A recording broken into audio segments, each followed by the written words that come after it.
une vidéo de test de cet ampli Yamaha RN303D. C'est la troisième fois que le magasin Boulanger me confie ce matériel.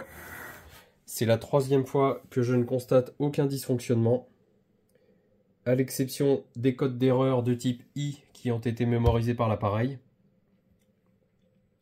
Pour rappel, les codes de protection de type I chez Yamaha nous indiquent une surcharge au niveau des étages de puissance. Alors ça pourrait être, c'est extrêmement rare, un court-circuit interne à l'appareil. Dans ce cas, on aurait systématiquement la mise en protection dès qu'on essaierait de faire passer du signal audio dans les étages de puissance, puisqu'il serait mis en court-circuit. Une autre possibilité est qu'il y ait un court-circuit entre une borne noire et une borne rouge, ou entre une borne rouge et le châssis, puisque chez Yamaha, la masse de l'alimentation est reliée à la carcasse de l'appareil, c'est-à-dire que toutes les parties métalliques sont à la masse. Donc je pourrais vous le montrer assez facilement. Je débranche l'enceinte droite, je vais laisser uniquement l'enceinte gauche. Je mets du son, vous voyez, je suis en radio par internet sur France Info. Je vais débrancher la masse. Dans ce cas, on n'a plus de signal. Mais si je mets la masse sur une borne RCA par exemple, c'est suffisant pour que le signal circule dans l'enceinte. Alors je ne mets pas trop de puissance, sinon on risque bien sûr de brûler la piste qui n'est pas prévue pour supporter de la puissance. Les plus influentes ici aux États-Unis. Mais simplement pour vous montrer ici que le fait éventuellement de mettre... Alors je vais couper le son. Le fait de mettre une borne rouge en contact avec le châssis peut être l'origine du défaut qui est mémorisé par l'appareil, donc la protection de type I, qui indique une surcharge des étages de puissance. J'ai connecté, comme vous pouvez le constater, les deux systèmes. Je fais toujours ça en atelier avec des fiches bananes. Ça évite justement que des brins de fil viennent se balader un petit peu n'importe où autour des borniers. Donc je vais conseiller dans un premier temps au client de connecter ses enceintes avec des fiches bananes. On assure comme ça une qualité de liaison, une qualité d'isolation. Même si les fiches sont exposées ici, elles ont un corps métallique. Vous voyez qu'elles sont suffisamment loin l'une de l'autre pour pas qu'il n'y ait de contact direct, sauf si on venait à plier un bornier de manière excessive.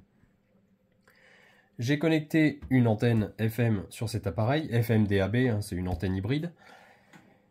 J'ai connecté également mon générateur basse fréquence sur l'entrée CD. L'appareil est relié à mon routeur Wi-Fi en Wi-Fi, sans antenne, c'est pas nécessaire puisque je suis à moins de 2 mètres de mon routeur. J'ai une très bonne qualité de signal. L'application fonctionne correctement et permet de piloter en totalité l'appareil.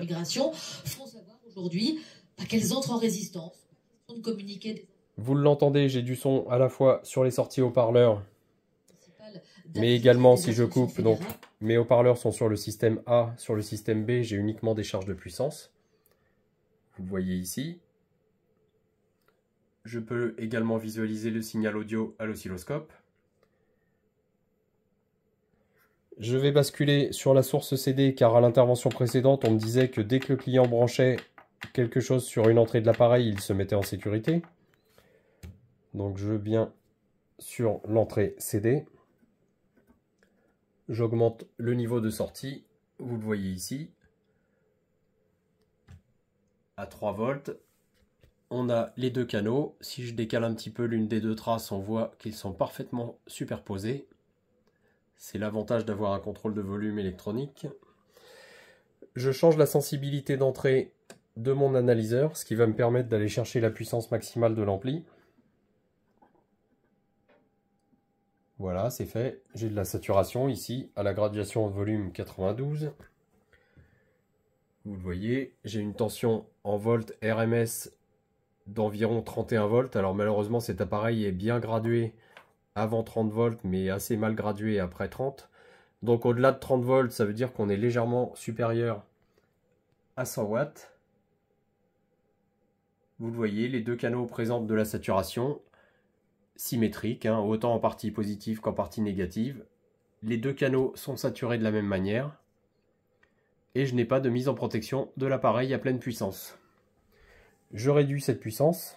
Je précise que cet appareil est un tout entrée de gamme chez Yamaha. Il n'est absolument pas prévu pour tenir les 2 fois 100 watts pendant un laps de temps indéterminé.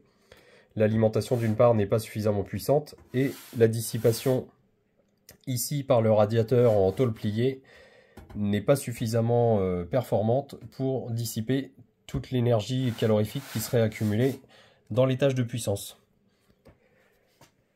Néanmoins, cet appareil, comme vous l'avez vu, atteint sa puissance maximale sans se mettre en sécurité. En utilisation normale, avec les deux systèmes en fonctionnement, sur la source CD, je n'ai pas de mise en sécurité. Je vais en tuner FM. Là aussi, j'ai mis la fréquence de 105.5, donc France Info, ce qui me permet de ne pas avoir de rejet de contenu par YouTube. Avec moins 10% de défaillance par rapport... Donc malheureusement, là, j'ai une assez mauvaise qualité de réception sur France Info. Je vais basculer sur la radio par Internet, où j'ai mis également France Info. Cette fois par Internet, on aura une bien meilleure qualité de liaison audio. Profitez du meilleur des technologies Audi à bord de l'Audi A1 Sportback Design TFSI à partir de 290 € par mois avec un premier loyer de 2000. Donc vous voyez que les deux systèmes en charge, je n'ai pas de mise en sécurité de cet appareil. Donc je n'ai pas de mise en sécurité quand je branche une source externe. Là j'étais sur l'entrée CD. Je peux déplacer cette source et la mettre sur, par exemple, line 2. Donc quand je sélectionne CD sur le sélecteur de source, je ne devrais plus avoir de son. C'est le cas. Et je vais sélectionner line 2.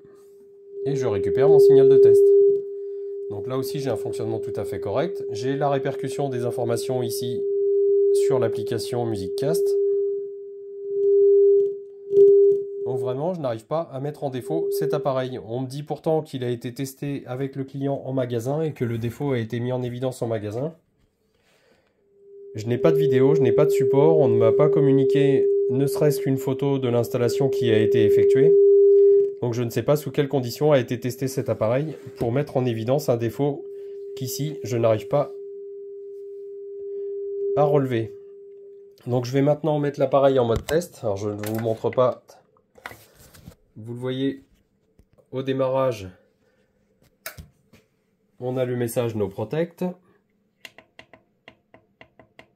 Et ce qui m'intéresse, c'est pas celui-ci, c'est ce mode-là qui me dit qu'au total, j'ai fait une journée, puisque j'ai fait un reset usine quand j'ai reçu l'appareil, une journée, 3 heures et 14 minutes. Donc quand on indique une journée ici, c'est 24 heures. Donc ça fait 24 plus 3 et 14 minutes de fonctionnement, sans qu'aucune sécurité n'ait été mémorisée. Donc j'ai reseté 7 fois, vous voyez, il y a eu 7 détections de sécurité au total. Je l'ai reseté, ce qui me permet ici d'avoir une indication No Protect sur tous les ports de détection.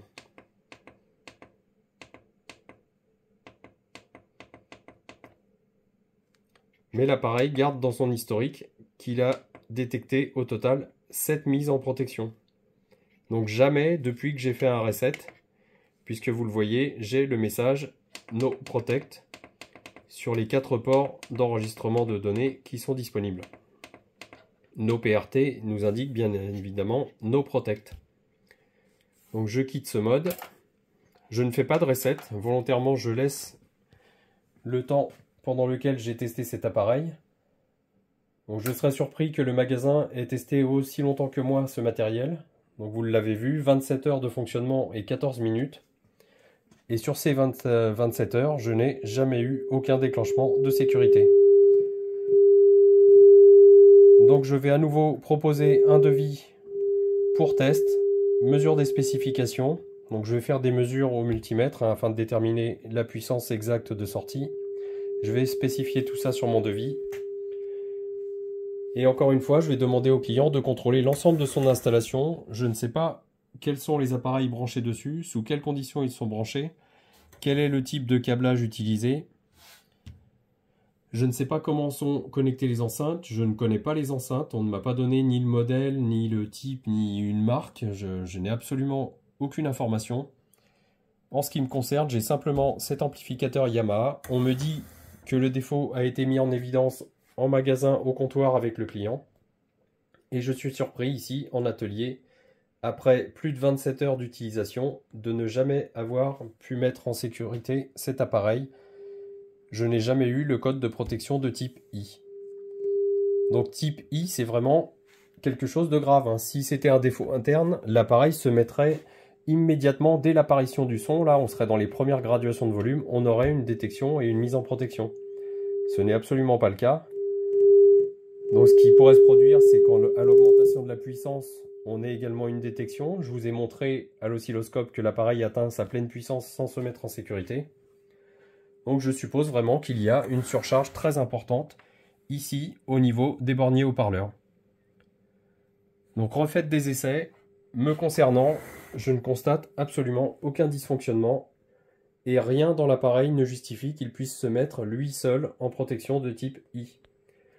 Je vous conseille éventuellement quelque chose, c'est de contacter le service technique Yamaha qui pourra peut-être vous aiguiller et confirmer ce que je dis. Éventuellement, vous pouvez demander une expertise chez Yamaha, ça ne me pose absolument aucun problème.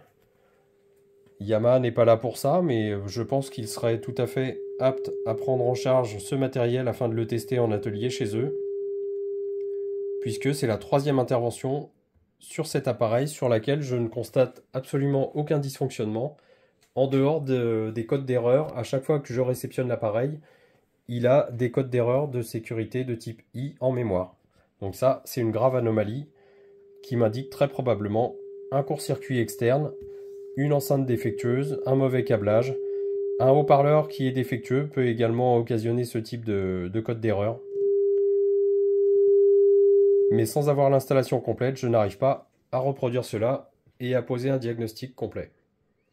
Donc l'appareil est fonctionnel. Je vais chiffrer un devis pour reset usine. Test complet, mise en chauffe, vous l'avez vu, j'ai utilisé cet appareil pendant plus de 27 heures. Jamais je n'ai mis en évidence le moindre code de protection. Je vais laisser l'historique tel qu'il est là, c'est-à-dire que j'aurai mes 27 heures qui restent enregistrées dans l'appareil.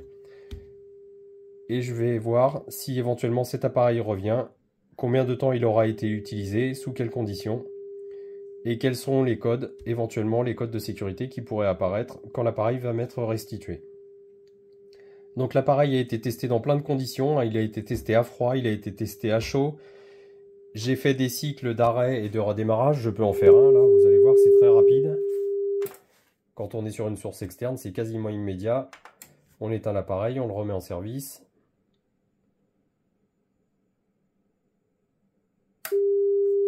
Il redémarre après quelques secondes à peine et le son est présent sur les 2 canaux, vous le voyez ici, à l'analyseur, à l'oscilloscope et vous l'entendez dans mes enceintes. J'arrête cette vidéo, je reconditionne l'appareil, je propose un devis pour un nouveau test de ce matériel et je conseille au client de revoir l'ensemble de son installation.